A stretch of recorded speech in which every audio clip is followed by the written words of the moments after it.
నేనలా జరగనివ్వను. వెంటనే వెళ్ళి అమ్మతో నిజం చెప్పేస్తాను. అమ్మో వద్దు. అమ్మకు అన్ని విషయాలు చెప్పేస్తే వీటన్నిటికీ కారణం జాలిరెడ్డి అని తెలుస్తుంది. అమ్మ ఆవేశంలో జాలిరెడ్డితో గొడవ పడితే అమ్మకే ప్రమాదం. శత్రువు జాలిరెడ్డి అని ఎట్టి పరిస్థితుల్లో అమ్మకి తెలియకూడదు.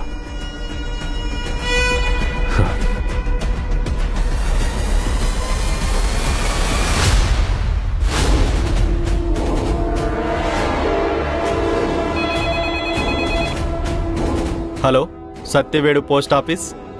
నేను సత్యని మాట్లాడుతున్నాను. చెప్పండి బాబు. మోహన్ తన చెల్లి శ్రీవల్లి పేరు మీద వీలునామా రాశాడా? అవును బాబు, మాకు ఈ మధ్యనే తెలిసింది. మరైతే ఆ విషయం నాకు ఫోన్ చేసి చెప్పాలి కదా. మీరే కదా బాబు అర్జెంట్ అయితే తప్ప ఫోన్ చేయొద్దు అని చెప్పారు, అందుకని చేయలేదు. సరే, ఈ విషయం మీకెలా తెలిసింది? జాలిరెడ్డి మోహన్ గారి పొలాలు ఆక్రమించుకుంటుంటే రైతులు, ఊరి జనాలు అడ్డుపడ్డారు. వాళ్ళని చితకబాది ఈ ఆస్తులన్నీ నావేనని విర్రవీగుతున్న సమయంలో అప్పుడొచ్చిందండి ఒక లాయర్ నోటీసు. ఆ నోటీస్ దెబ్బకి జాలిరెడ్డి కుప్పకూలిపోయాడు. ఏం చెయ్యాలో అర్థం కాని పరిస్థితుల్లోనే వాడిక్కడి నుంచి సిటీకి వచ్చాడు. లాయర్ నోటీసా? ఎవరా నోటీస్ పంపించింది? ఎవరో లేడీ లాయర్ బాబు. పేరు ఒక్క నిమిషం బాబు, నేను ఆ పేరు రాసుకున్నాను.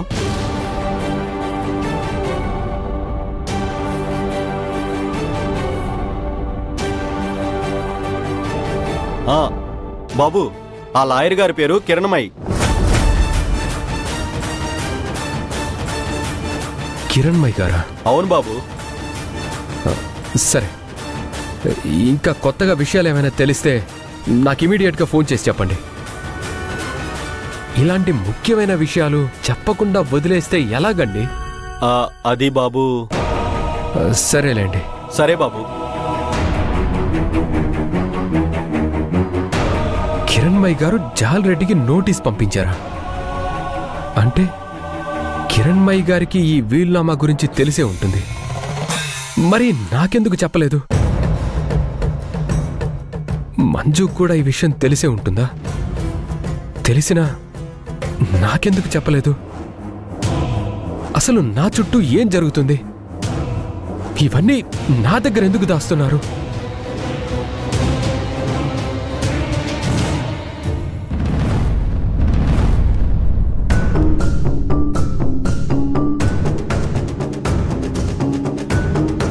ఏంటి సత్య అలా ఉన్నావు? మీరు దాస్తున్న నిజాలు తెలుస్తుంటే తట్టుకోలేకపోతున్నాను మేడం. నేను నీ దగ్గర విషయాలు దాచానా? అవును, అన్నీ తెలుసుకునే వచ్చాను మేడం. అందుకే మనసంతా బాధగా ఉంది. సత్య, ఒక్కోసారి బాధ కూడా మనకు మంచి చేస్తూ ఉంటుంది. ఒకవైపు మా అమ్మ, ఇంకోవైపు సిరి, మరోవైపు మంజు. వీటికి తోడు విడాకుల కేసు నన్ను బాధ పెడుతూ ఉంటే గుడ్డిగా నేను నమ్మింది మిమ్మల్ని ఒక్కర్నే. చివరికి మీరు కూడా ఇలా విషయాలు దాచి బాధ పెడుతుంటే నేనేం చేయగలను? మీరే చెప్పండి. నువ్వు తెలుసుకున్న నిజమేంటి? సిరి ఆస్తి కేసు మీరు టేకప్ చేశారా? అవును. సిరి వాళ్ళ అన్నయ్య రాసిన వీలునామా గురించి మీకు తెలుసా? తెలుసు. మరి నాకెందుకు చెప్పలేదు మేడం? ఇప్పుడు నువ్వున్న పరిస్థితుల్లో ఆ నిజం నీకు తెలియడం కరెక్ట్ కాదు అనిపించింది. అయినా సిరి ఆస్తి కేసు అనుకోకుండా నా దగ్గరకొచ్చింది. ఈ విషయం నీకు తెలిస్తే నువ్వు అనవసరంగా టెన్షన్ పడతావని నీతో చెప్పలేదు. మరి తెలిసే వాళ్ళందరికీ నిజాలన్నీ తెలుస్తున్నాయి, ఇంకా దాచి ఏం లాభం మేడం? ఎవరికి తెలిసింది సత్య? మా అమ్మకి. మా అమ్మకి సిరి గురించి మొత్తం విషయం తెలిసిపోయింది, వీలునామాతో సహా.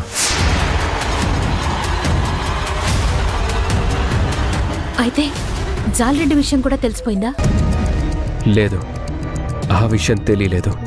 అయితే ఇప్పుడు మీ అమ్మ సిరిని నిన్ను ఏకం చేసే పనిలో ఉండాలే. తన అదే పనిలో ఉంది మేడం. మీరు నాకు ఒక విషయం చెప్పండి. మీకు తెలిసిన విషయాలు మంజుకి తెలుసా? తెలుసు. అయితే మంజు కూడా నా దగ్గర విషయాలు దాస్తుందన్నమాట. అంటే ఏంటి, నేను చేతగాని వాళ్ళ కనిపిస్తున్నానా? నువ్వెందుకు సత్య అలా అనుకుంటున్నావు? మంజు నీకేం కాకూడదని అనుక్షణం తపిస్తూ ఉంటుంది. అందుకే నీ దగ్గర ఈ విషయం దాచింది. అలా అని నిన్నేదో చిన్నచూపు చూడ్డం లేదు. తనకి నువ్వే ధైర్యం. ఈ విషయాన్ని నువ్వంతగా పట్టించుకోకపోతేనే మంచిది. ఎలా మేడం? వదిలే సత్య. నమస్తే మేడం. ఓ, సత్య గారు కూడా ఇక్కడే ఉన్నారు. Hi sir. Hi sir. ఏంటి లాయర్ గారు ఇలా వచ్చారు? ఈ సోమవారం కోర్టులో ఫైనల్ హియరింగ్ ఉందని చెప్పడానికి వచ్చాను. ఎలాగో సత్య గారు కూడా ఇక్కడే ఉన్నారు కాబట్టి అందరికీ చెప్పినట్టే. మేం కూడా దాని గురించే మాట్లాడుకుంటున్నాం. మర్చిపోకండి మేడం, ఆ రోజు సిరి కోర్టుకొస్తేనే ఈ కేసు ఒక కొలిక్కొస్తుంది. లేదంటే జరగబోయేది మీకు తెలుసు కదా మేడం. మరి నేను వెళ్ళరానా? Thank you.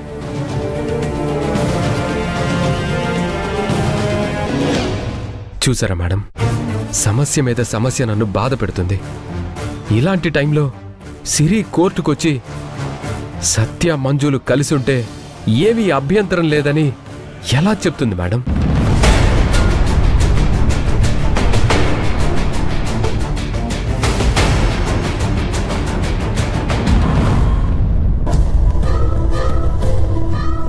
నా చేతికి ఆ వీల్నామా దొరుకుంటే మణమ్మ మాట్లాడే మాటలన్నీ పిచ్చిదాల్లా వినుండేదాన్నే కాదు.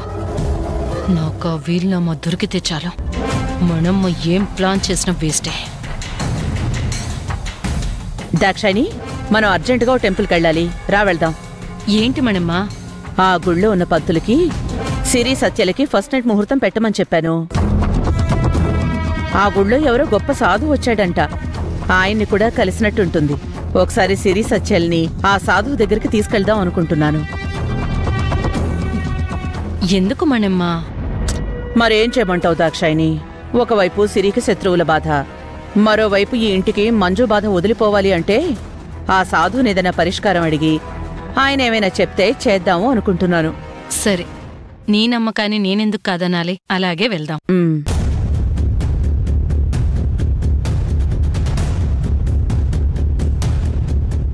వీళ్ళేంటి ఇలా వచ్చారు? రండి. ఏంటి ఇలా వచ్చారు?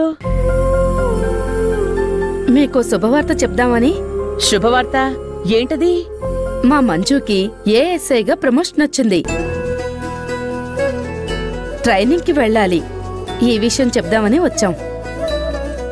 అమ్మయ్యా, ఆ సాధువు దగ్గరికి వెళ్దాం అనుకుంటున్నాం. మంజు పిడి విరగడైపోతుంది. దేవుడా, మా సిరి సత్యలు కూడా ఒకటేలా చూడు తండ్రి. ఇప్పుడు ట్రైనింగ్ అంటే ఓ 10-15 నెల రోజులుంటుంది కదా?